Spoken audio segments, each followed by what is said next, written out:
Thank you all for joining us here this morning. Thank you very much for giving me a few minutes of your valuable time. I'd like to begin actually by apologizing to all of you. I'm going to have to leave a little bit early today. The Honolulu City Council is still in session, so I have to scoot out of here to get to my City Council session. But in my few minutes in my introduction, explain to all of you why it is I am here, asking for your support, why it is I'm running for the United States Congress. I'd like to focus in on two things. First, and sort of the more general, the more policies affecting the United States and for us as a whole in Hawaii. And then second part of my presentation this morning, I want to zero in and specifically talk about tourism and the visitor industry right here in Hawaii. Now, to begin with, in terms of why is it I'm running for the United States Congress, why I'm asking for your support, what is it generally about this race that I think distinguishes me from my fellow opponents? Well, to begin with, actually, if you ask my youngest daughter, Alexandria, and you can see a picture of her in the back of my brochure, my youngest daughter, Alexandria, a couple of weeks ago came up to me and said, "Daddy, I really hope you get elected to Congress so I can go to Washington and see the pandas at the National Zoo." I guess that's as good a reason as any other to get elected to the U.S. Congress. But more specifically, why it is that I'm running for the U.S. Congress, why is it that I'm focusing in and getting up every morning and standing aside on the road and shaking a stick.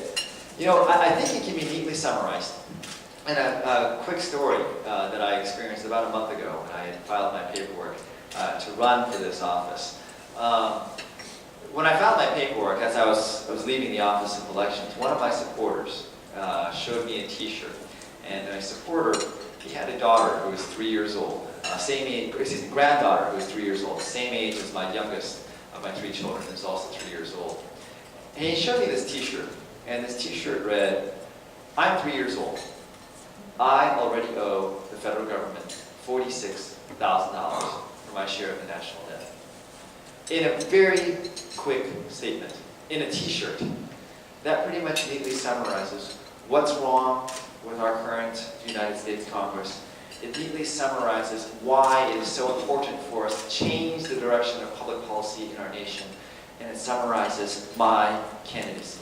I believe that we need more fiscal responsibility and government accountability in Washington, D.C. And that is exactly what I have built my entire career on, first as a state representative, now as a member of the Honolulu City Council. Right now in Washington, we are spending too much of your money. Even worse than that, we are spending too much of your money on programs that do not work. And even worse than that, we are spending too much money on programs that don't work, with no plan to pay back any of that money, other than to hand the bill off to our nation's 3-year-olds. This is why this election is so important, why I'm standing in front of all of you, and why I'm so humbly asking you for your support. Rather than continue down this path of the status quo in the U.S. Congress of spend, and if that doesn't work, spend some more, and that spending money is a universal answer to every one of our nation's problems, I believe we need to take a different path. Rather than looking at things like the failed Cash for Clunkers program, which costed all of you approximately $24,000 per additional vehicle sold and failed to save any GM or Chrysler, we need to be looking at reducing our tax rates. Rather than looking at this $860 billion stimulus package, which was passed in order to prevent the national unemployment rate from ever cresting above 8.5%. 14 months after that package passed, the national unemployment rate is now approaching 10%.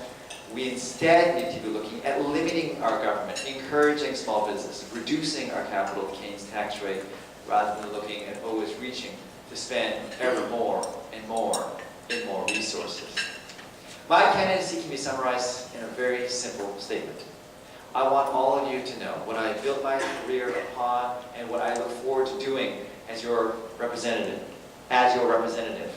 in Washington, D.C.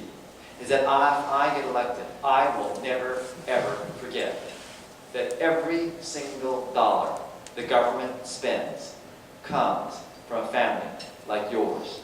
And right now, we're spending far too much of your money on programs that do not work, with no plan to pay any of that money back. This is why I'm so excited about this election, and why all of you have such an enormous and compelling opportunity to change Congress with this special election. Now, I also want to turn and talk specifically about tourism and what's going on here with the visitor industry here in Hawaii. And I want to specifically raise 5 things for all of you to consider relating to the visitor industry. Number 1 is about my background. As I have represented this area, I have represented Waikiki for the last 8 years. Tourism and the visitor industry is not something strange to me. It is something that has been part of my job duty and description for the last 8 years. I understand that Waikiki is the heart of our tourist industry and that tourism is the heart of our economy. If I'm fortunate to earn your support to represent you in Congress, this is not something I'm going to need on-the-job training for. Second, I want you to know that I also understand that tourism and tourism numbers are directly related to disposable income. That when the federal government goes out and launches stimulus programs for so-called shovel-ready projects, and goes out and tries to launch government projects, this is not helping your industry. What will help your industry is reducing our marginal tax rates, putting more cash in the hands of average Americans and small businesses. That is what gets visitors out here, not multi-billion-dollar stimulus packages. Third, I want you to know that I also understand here how directly related the transient accommodations tax is to your business, and why it is that I have consistently opposed increasing to the transient accommodations tax and opposed the state government raiding the county share of the transient accommodations tax. You see, because I have represented Waikiki for the last 8 years, I recognize and understand, especially for those of you in business travel, I understand how the transit accommodations tax directly affects each and every one of your businesses. I know and I understand here that Honolulu, when you try to package a business meeting or convention and comparing it to Orlando or Las Vegas, the TAT can take a big bite out of whether or not you get that business or not. A small 1% increase or 0.5% increase in the TAT can really make the difference as to whether or not you get or don't get a particular deal. And I understand that in Hawaii, unlike, say, Las Vegas or Orlando or a lot of other visitor destinations, 100% of our visitors have to fly here. And when you just bump up the TAT by just a little bit, it hurts, and it hurts directly in your business. Fourth, I want you to know that I've been on the ground here in Waikiki.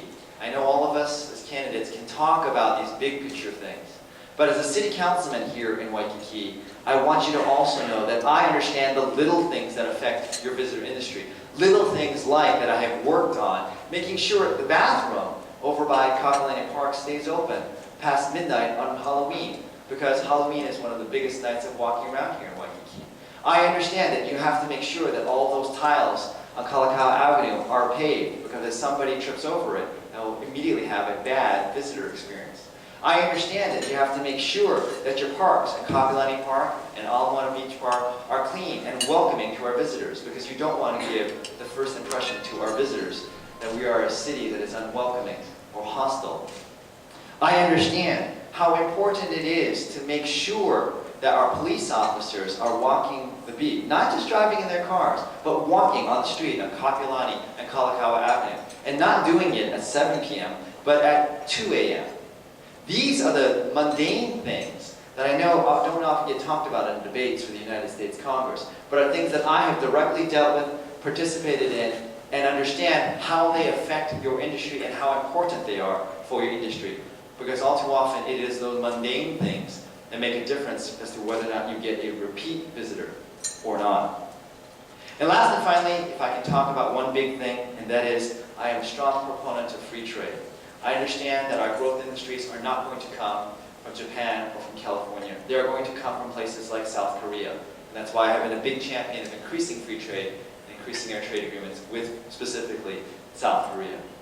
And finally, may I just close by reminding all of you here, as you select your next congressman, I submit to all of you that it is far more important that your next representative be somebody who will fight to lower your taxes and let you keep more of your money than elect a representative who wants to spend all of your money. Mahalo and aloha.